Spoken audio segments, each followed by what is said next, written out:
শুভ সকাল বন্ধুরা। সকাল তো অনেকক্ষণ আগে জানিয়ে ছেড়ে দিয়েছি, তা এখন বাজে 9টা। তা যাই হোক, আজ বৃহস্পতিবার,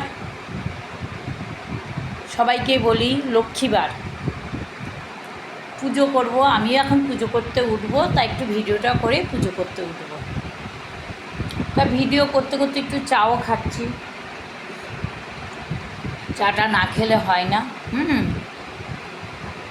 চাটা খাচ্ছি।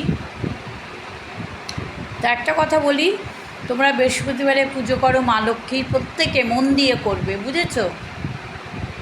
সে ঠাকুরকে বাতাসা দাও, নকুলদানা দাও, ওটা বড় কথা নয়। যে ঠাকুরকে অনেক ফল দিয়ে দিতে হবে, ঠাকুর বলেনি। মনকে ঠিক রাখো আর মন থেকে ঠাকুরকে নমস্কার করো। একটা ফুল, ঠাকুর ফুলেই সন্তুষ্ট। বৃহস্পতিবার বলেই বলছি, যে পারবে যত কষ্টই হোক একটা পদ্ম ফুল মা লক্ষ্মীর পায়ের কাছে দিও, ঠিক আছে? তোমরা তো ফুল কেনো, একটা পদ্ম কিনবে, আর না হলে পদ্ম কিনতে না পারলে একটা গোলাপ লক্ষ্মীর পায়ের কাছে দে বৃহস্পতিবার। যথারীতি পরের দিন পদ্ম ফুলটা তুলবে না, সন্ধ্যেবেলা তো সবাই ফুল তুলে ফেলে, পদ্ম ফুলটা তুলবে না। শুক্রবার স্নান করে যখন ঠাকুর দেবে তখন ফুলটা তুলবে, তুলে তুমি যেখানে টাকা পয়সা রাখো রেখে দেবে যথারীতি। পরের সপ্তাহে তখন ওই আবার ঠাকুরকে দেবে, দিয়ে ওই পয়সার জায়গাতে পদ্ম ফুলটা নিয়ে গাছের গোড়ায় দিয়ে দেবে, আবার ওখানে রাখবে। এটা হচ্ছে করো, মা লক্ষ্মীর আশীর্বাদ থাকবেই, জানো তো?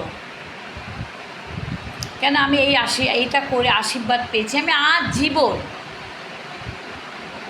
আমার বড় মাকে দেখতাম ঠাকুরের পায়ের কাছে জবা ঠবা, পাণ্ডব জবা, লাল জবা দিতে দেখিনি, কিন্তু পদ্ম ফুল দিত।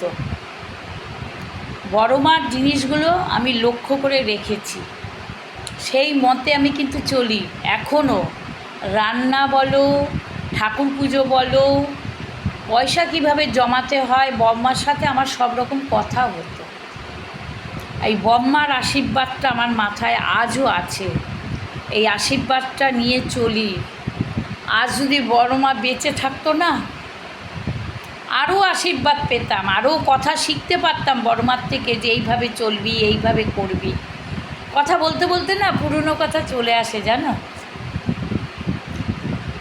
খুব ভালোবাসতো। যদি আমি দুদিন না যেতাম না, তৃতীয় দিন গেলে, আসিস নি কেন দুদিন, আয় কী খাবি বল। যাই হোক, একটু কিছু খেতাম, বড়মার সাথে মনের কথা খুলে বলতাম, সব শেয়ার করতাম বড়মার সাথে। যাই হোক, তোমাদের বললাম, সবাই দিনটা ভালো কাটিও, হাসিতে মজাতে আনন্দ করে কাটিও। তাই একটু চা খাচ্ছি।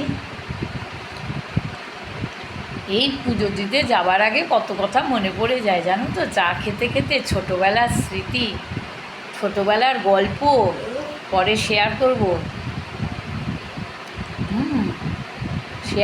জানো? বললাম না, বড় মার কথাগুলো যুক্তিসঙ্গত, বোঝার, চলতে পারবো। বড় মা বলতো অল্প পয়সায় কিভাবে চলবি।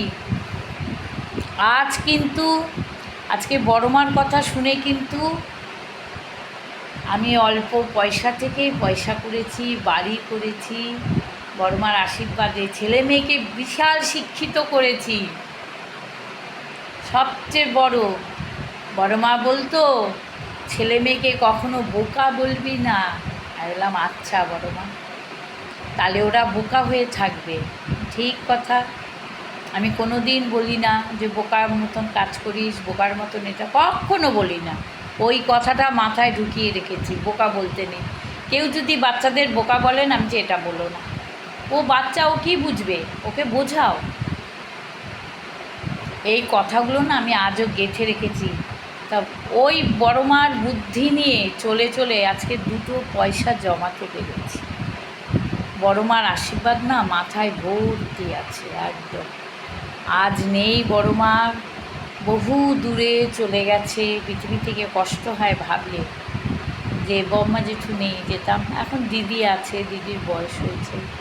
যাই হোক, সবাই আনন্দ করে কাটাও সারা দিনটা, বৃহস্পতিবারটা সবার ভালো কাটুক, ঠিক আছে? সবাই যে যার মতন মন দিয়ে পুজো টুজো করো। ঠাকুরকে এত কিছু দিলেই কিছু না, মন, ভক্তিটাই আসল, ঠিক আছে বন্ধুরা?